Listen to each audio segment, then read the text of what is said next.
Most people think it's death that controls us, or failure, or rejection, but what if the real fear, the one that truly pulls the strings, is something far more subtle, something so woven into the fabric of our lives that we barely notice it?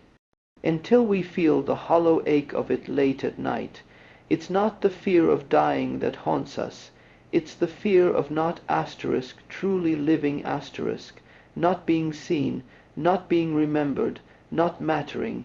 This fear doesn't shout.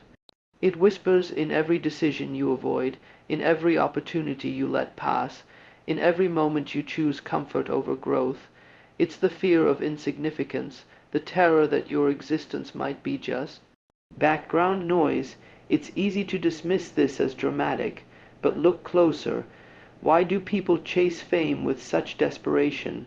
Why do we post, scroll, and compare ourselves relentlessly on social media? Why does silence make so many of us anxious? Because beneath all that noise is the dread that we are invisible, forgettable, irrelevant. This fear has shaped civilizations. Ancient emperors built monuments not just to glorify their reign, but to defy the quiet erasure of time. The pyramids, the Roman arches, the temples carved into stone, these weren't just expressions of power. They were desperate attempts to matter beyond death, to scream into the abyss, I was here.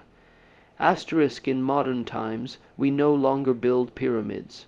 We build personas. Carefully curated versions of ourselves that we hope will be liked, shared, and validated. But what happens when the likes stop, when the applause fades, when no one's watching? Suddenly, that fear creeps in again. The fear that without noise we are nothing. Psychologists call it existential anxiety. The dread that arises when we confront our own freedom, our choices, and the meaning, or meaninglessness, of it all. Viktor Frankl, a Holocaust survivor and renowned psychiatrist, once said, when a person can't find a deep sense of meaning, they distract themselves with pleasure. We binge, we chase, we numb, not because we're weak, but because facing the void is terrifying. This fear shows up in relationships, too. Think of how many people stay in toxic situations simply because being alone feels worse, not because they love their partner, but because they fear vanishing into solitude, as if their existence needs constant confirmation to be real. But here's the twist. The more we run from this fear, the stronger it gets. Because deep down, we know that no amount of attention can substitute for genuine connection. That no follower count can replace the feeling of being truly known by even one person. That no performance can fill the space where authenticity should live. Philosophers like Søren Kierkegaard believed that despair arises not from suffering, but from being disconnected from our true self.